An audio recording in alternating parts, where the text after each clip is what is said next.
When the history of luxury goods is written for our era, Domenico De Sole will figure prominently.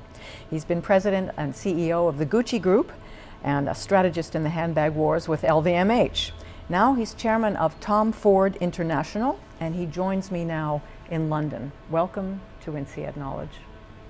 Thank you very much. You left Gucci Group in 2004? 2004, May 1st, 2004. A date that you'll remember for a long time. For a long time. Was it a tough move? It was a very difficult move. It is one thing I believe, to be a CEO and a succession of CEOs in a very established company. And it is totally different in a situation like we had at Gucci when I became CEO of the Gucci Group. The company was really on the verge of bankruptcy, so it was a very dramatic change. The company ended up doing very well. We were lucky to be able to build a great brand, rebuild a great brand, and create a large group. And so it was a very exciting time, and so it was very difficult to leave. And I know it was also a very difficult moment for Tom Ford. I really thought at that point I was going to retire. And I said, well, I've done my part. It was a great run for more than 9 years.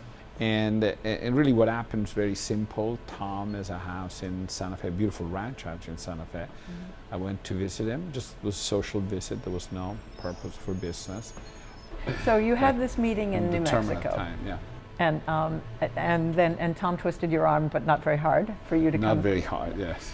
And what was it that made you want to join forces again? I've really grown to really admire Tom. I think he's an amazing creative person.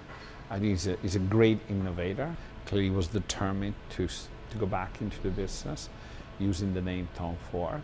So I felt it would be, an exciting ride, and it certainly beat learning how to play golf, which I had no intention of doing anyway.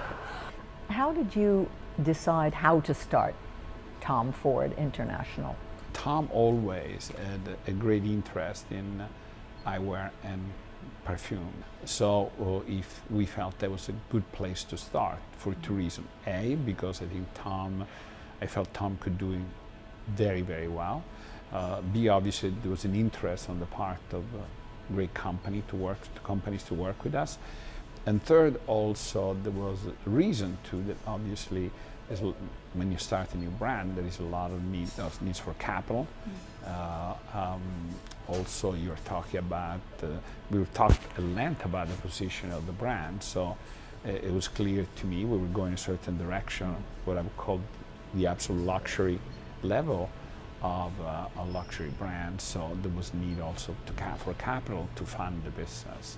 We signed the licenses in 2005. That's very quick after your meeting in the ranch. Yeah, it was very, very quick. It was very rapid.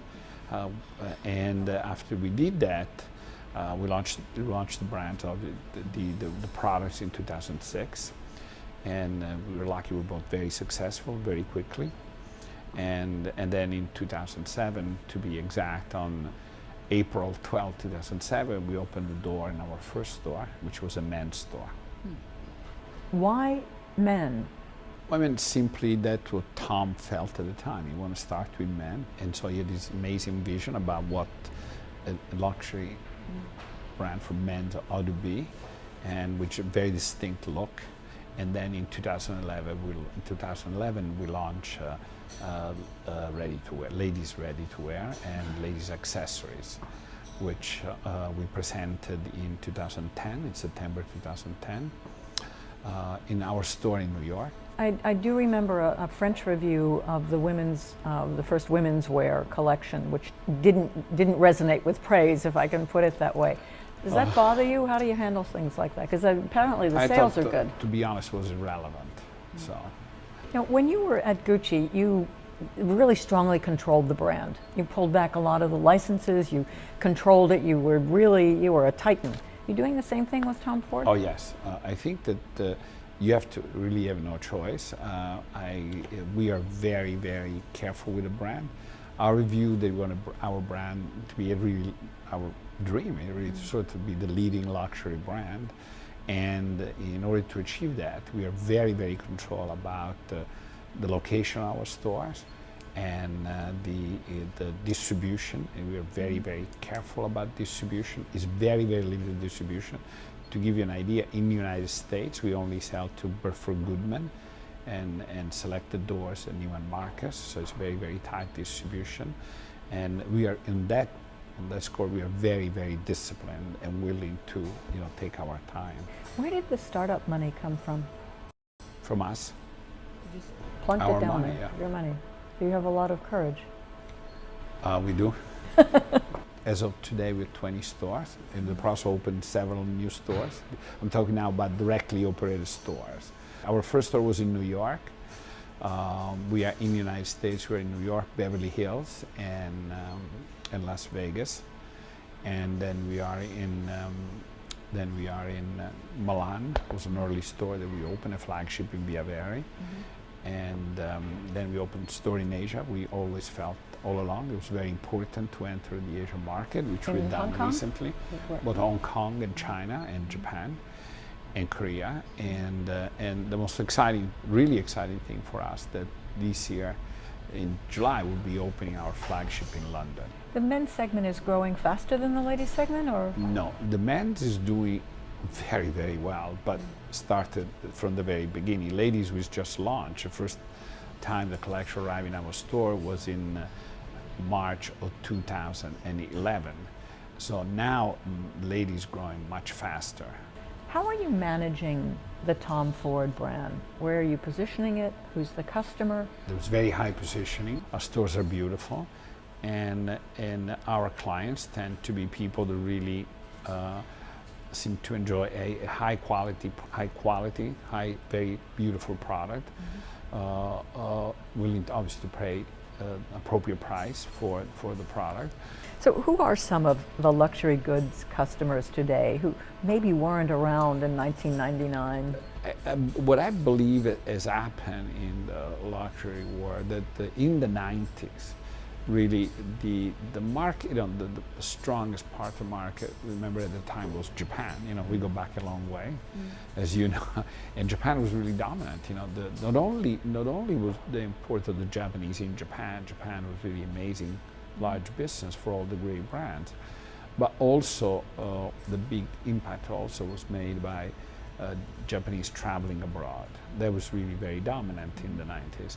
What has really changed since then is really the emergence of China and Asia in general, and led by China.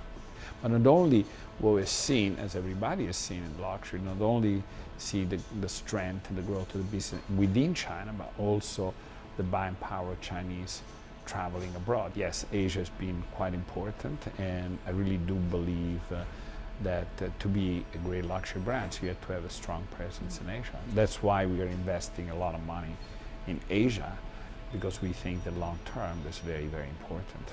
You can't really make too many changes in order to adapt to a market, the Asian market being somewhat different. You have to your own point of view, your own collection, and that's really what makes a brand a great brand.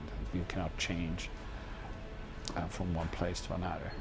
What is your outlook for the luxury sector in the next year? I am cautiously optimistic. There was as you all know, everybody's writing about it, there was a slowdown in China. The change of government. From everything I hear, what I think I see, we have stores there. Things are picking up nicely, which I think is important. I think that the economy is slowly, but is recovering in the United States, and Europe went through a very difficult period. It seems hopefully things will improve. So I'm cautiously optimistic on a worldwide basis. What's next for you? You're not going to play golf. For me, clearly not going to retire. Where are you going with all this? At heart, I'm a workaholic, so I really love what I'm doing. So I have no plan other than just keep working. And what advice would you have for somebody wanting to get into this business, whether it's a young person or somebody looking for a career change? I think it's really an exciting business, and I would say don't give up. If that's what you want to do, just pursue your dream. Domenico De Sole, thank you very much for being with us. Thank you very much. It was a real pleasure seeing you.